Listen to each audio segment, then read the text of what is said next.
இந்த பேரரசுக்கும் சரி உதயகுமாருக்கும் சரி இந்த நான் இப்போ 2 தேட்டரில் 100 ரூபாய்க்கு போடுறது தெரியுமான்னா தெரியாது. கேவலம் 360 ரூபா கொடுத்து ஒரு இந்த ஸ்நாக்ஸ் வாங்கினா ஒரு நேரம் சோறை பார்த்து அந்த அளவுக்கு விலை. ஒரு படத்தை கிளி தொங்க விட்டுருவேன். இன்னும் ஒரு 4 பேர் போயிருக்காங்க. பார்த்தோன்னே அண்ணே வணக்கண்ணே பார்த்துண்ணே அப்படிம்பாங்க. அப்படிப்பட்ட சூழ்நிலை யூடியூபர்கள் இன்னைக்கு எல்லா படத்தையும் பாராட்டி எழுதுனாங்கன்னா உற்சாகப்படுத்துங்க. அந்த குற்றச்சாட்டை வாபஸ் வாங்கிங்க. நீங்கள் நடித்த படமே வெளிவரல, அதுவும் எங்களுக்கு தெரியும். ஆனால் இப்போ தான் நான் முகம் காட்டுறேன்னு சொல்கிறீங்க. நாங்களாம் இருக்கோம்யா. அவர் சொல்கிறதுக்கு பயந்தார், நான் சொல்கிறதுக்கு பயப்பட மாட்டேன். சன் பிக்சர்ஸு, ரெட் ஜெயண்ட் 2 இயக்குநர்கள் பேசுனாங்க. 2 பேருக்குமே சில விஷயங்கள் தெரியல. ஏன்னா பத்திரிகைக்காரங்கிறதுனால நான் ஒரு விஷயத்தை சொல்கிறேன். இதே பக்கத்தில் இருக்க கமலா தியேட்டரில் 100 ரூபாய்க்கு டிக்கெட் போடுறாங்க. ஒரு நாள் பூரா போடுறாங்க. காசி தியேட்டரில் ஒரு நாளைக்கு 100 ரூபாய்க்கு டிக்கெட் போடுறாங்க. புதன்கிழமை அங்கே போடுறாங்க, இங்கே அதே புதன்கிழமை போடுறாங்க. இதே வாரம் பூரா போடுறதுக்கு என்ன கேடு? அங்கே சிஎஸ்டி இல்லையா? ஸோ தெரிந்து கொள்ளுங்கள். இந்த மாதிரி 2 திரையங்கம் முன்னு வந்திருக்கு. உட்காந்து பேசுங்க. எதுக்கு புரோக்கர்களை நம்புறீங்க? இது ஒரு கேள்வி. இன்னொரு கேள்வி, அவர் சொல்கிறதுக்கு பயந்தார், நான் சொல்கிறதுக்கு பயப்பட மாட்டேன். சன் பிக்சர்ஸு, ரெட் ஜெயண்ட் 2 தான் பெரிய படங்களை பூரா வாங்குது. தயாரிப்பாளர்கள், இயக்குநர்கள் போய் உட்காருங்க, 2 பேரையும் கூப்பிடுங்க. என்ன பிரச்சனை சொல்லுங்கள். உங்கள் படத்தெல்லாம் நீங்கள் 100 ரூபாய்க்கு டிக்கெட் போடுறோம், பேசுங்க. இதையே செய்ய மாட்டீங்க. அதான் என்னுடைய கோரிக்கை. அதுக்காக அந்த கூட்டத்துக்கு துணை முதல்வரையும் கூப்பிடுங்க. இங்கேயும் துணை முதல்வர் இருக்கார், அங்கே தெலுங்கானாலையும் பவன் கல்யாண் இருக்கார். ஒரே நேரத்தில் 2 பேர் திரையுலகத்திலேருந்து துணை முதல்வர் இருக்காங்க. அவரும் நம்ம வீட்டு பிள்ளை தான். யார்? மாண்புமிகு உதயநிதி ஸ்டாலின். துணை முதல்வரையும் கூப்பிட்டுங்க, ரெட் ஜெயண்ட்டையும் கூப்பிடுங்க, சன் பிக்சர்ஸையும் கூப்பிடுங்க, இயக்குநர்களையும் கூப்பிடுங்க, தயாரிப்பாளையும் கூப்பிடுங்க. உட்கார்ந்து பேசுங்க. ஒரு 3 நாளில் தீர்வு வருதா இல்லையான்னு பாருங்கள். 3 நாளில் தீர்வு வந்துடும். இங்கே என்ன நீங்களே சண்டை போட்டுறீங்க. நான் ஸ்ட்ரைக்கு அனௌன்ஸ் பண்ணுறேன், ஆகஸ்ட் 15 மேலே எதுவும் இப்படித்தான் பேசுகிறீங்களே தவிர வேலை நிறுத்தம். அதான் சூப்பர் ஸ்டார் ரஜினிகாந்த் சொன்னார், எதுக்கு வேலை நிறுத்தம்? நான் வேலை நிறுத்தம் செய்ய மாட்டேன். வேலை நிறுத்தம் முடிச்சாரா இல்லையா ரஜினி? வேலை நிறுத்தங்கிற பேச்சே இங்கே வேண்டியதில்லை. படம் எடுக்க எல்லாரும் ரெடியாக இருக்காங்க. நீங்கள் பேச்சுவார்த்தைக்கு தயாராங்கிறதான் என்னுடைய கேள்வி. ஏன்னா நீங்கள்லாம் மேலோட்டமாக பேசுகிறீங்க. நான் டிஸ்ட்ரிபியூட்டர்ஸ்கிட்ட பேசுகிறேன், தியேட்டருக்காரங்கிட்ட பேசுகிறேன், தயாரிப்பாளர்கிட்ட பேசுகிறேன், நடிகர்கள்ட்டையும் பேசுகிறேன். நடிகர்களாக சம்பளத்தை வைக்கிறாங்க, நீங்கள் தானே சம்பளத்தை வைக்கிறீங்க. நான் பல நடிகர்கள்ட்ட பேசிட்டேன், நாங்கள் வைத்தவே இல்லை. நீங்கள் இப்போ கூட ரஜினிகாந்த் என்ன சொன்னார், நான் 35 லட்ச ரூபா சம்பளம் வாங்கிட்டு இருந்தேன். பிரியா படத்துக்கு தயாரிப்பாளர் கதைவசனம் எடுத்த பஞ்சநேசன் தான் சொன்னார், யோ என்னையா நீ, உனக்கு விவரம் தெரியாமல் நீ 35 வாங்கிட்டு இருக்க, 1,10,000 சம்பளையா? அவர் வாங்கிட்டு இருந்தது 35,000 வாங்கிட்டு இருந்திருக்காரு. 1 லட்ச ரூபா கொடுத்தாரு முதல்ல பிரியா. இது ரஜினிகாந்தே சொல்கிறார். அப்போது நீங்கள் தான் சம்பளத்தை ஏற்றுறீங்க. போட்டி போட்டு 4 பேர் போகிறீங்க, ஏற்றுறாங்க. டிமாண்ட் இருக்கும்போது விற்க தானே செய்வாங்க. அதுக்கே நடிகர்களை குறை சொல்கிறீங்க. இந்த 2 பேர் சிம்புவும் தனுஷும் பேச்சு வார்த்தைக்கு படம் தயாரிக்கிறாங்களா இல்லையா? எந்த பிரச்சனையும் பேச்சுவார்த்தையெல்லாம் தீர்க்க முடியுமா தவிர இதில் நான் ஸ்ட்ரைக் பண்ண போகிறேன், அது பண்ண போகிறேன்னு சொன்னால் சொல்லாதீங்க. இன்னொன்று, யூடியூபர்கள் எந்த காலத்துலையும் என்னை பொறுத்த வரைக்கும் நான் உண்மையை தான் பேசுவேன். நல்லா இருக்கேன், நல்லா இருக்கு, நல்லா நல்லா தியேட்டருக்கு போகாதேன்னு சொல்லியிருக்கேன். எந்த யூடியூபர் சமாளித்து விமர்சனம் பண்ணுறாங்க?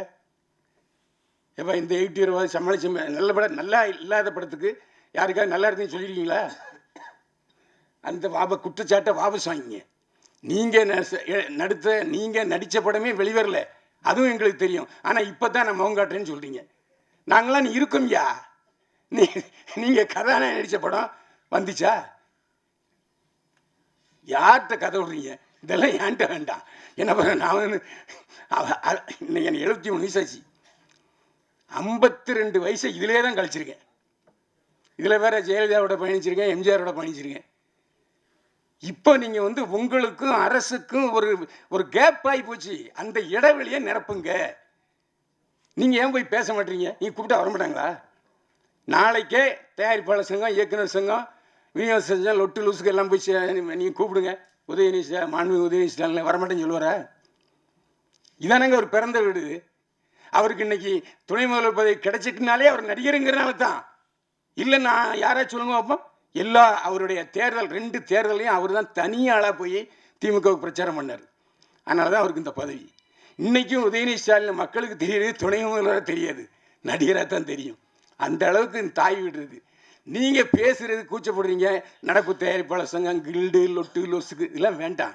எல்லாரும் ஒருங்கிணைத்து ஒரே குரலாக இந்த நான் சொன்னது கமலா தேட்டர்லையும் காசி தேட்டர்லையும் 100 ரூபா டிக்கெட்டு அன்னைக்கு ஃபுல்லாகுது. 4 ஷோ போடுறாங்க, 4 ஷோ ஃபுல்லாகுது. அப்போ என்ன அர்த்தம்? ஒரு 2 தேட்டருக்காரங்க லீட் எடுத்து செய்கிறாங்க இல்லையா? அதே மாதிரி 100 ரூபாங்கிற 150 ரூபா. எம்ஜிஆர் நான் அடிக்கடி சொல்கிறேன். அதாவது சஃபயரு, அப்புறம் கேசினோ, இன்னும் ஒரு 5-6 தேட்டரில் இங்கிலீஷ் படம் தான் போட்டே இருந்தாங்க. அப்போது முக்தா சீனிவாசன் தான் தயாரிப்பாளர் சங்க தலைவர். நேராக போனார் முதல்வர் எம்ஜிஆர்கிட்ட, இந்த மாதிரினார். உடனே அவர் போட்டார். ஒரு வருஷத்துக்கு 3 மாதம் தமிழ் படம் எல்லா தியேட்டர்லையும் திரையிடணும்னு ஜியோ போட்டார். அதுக்கப்புறம் தான் சஃபேரில் பில்லாக ரிலீஸ் ஆச்சு.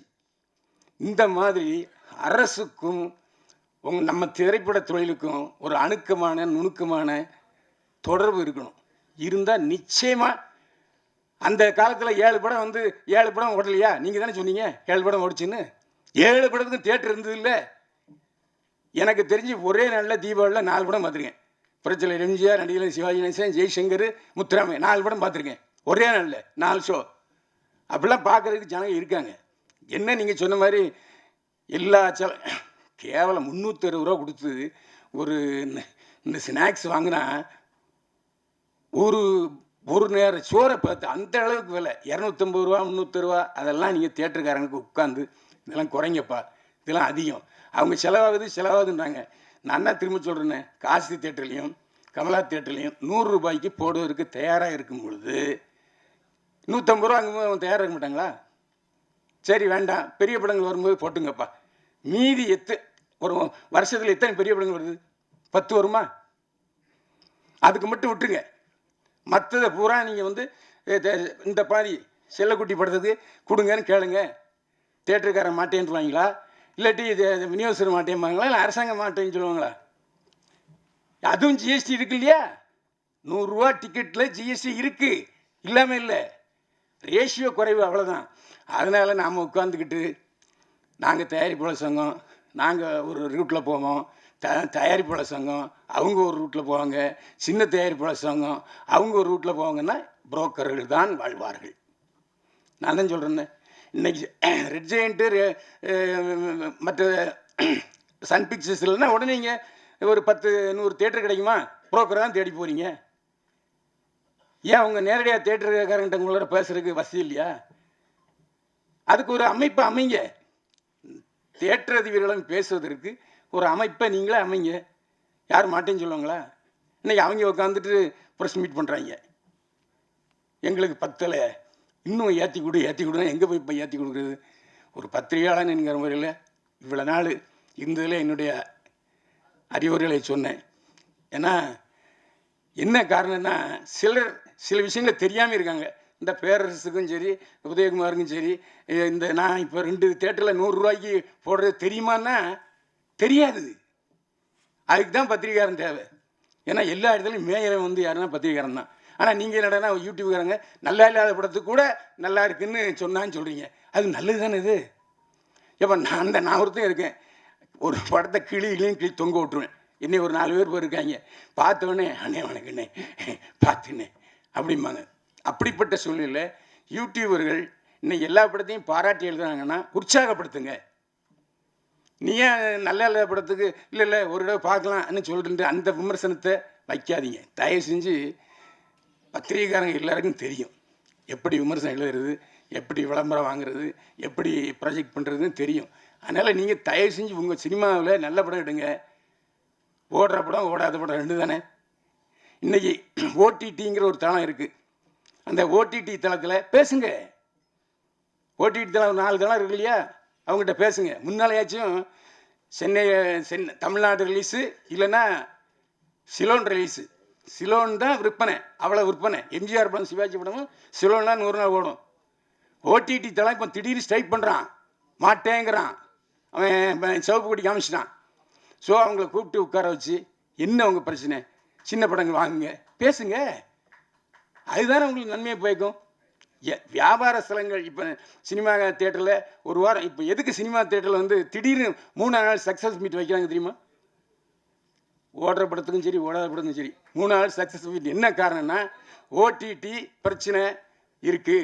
ஓடிடியில் அந்த தளத்தில் இந்த சக்ஸஸ் மீட் வச்சா தான் நிறையா பப்ளிசிட்டி ஆகுதுங்கிறதுனால தான். இதெல்லாம் தயவு செஞ்சு நீங்கள் அதை யோசிங்க, யோசித்து முடிவெடுங்க. நன்றி, வணக்கம்.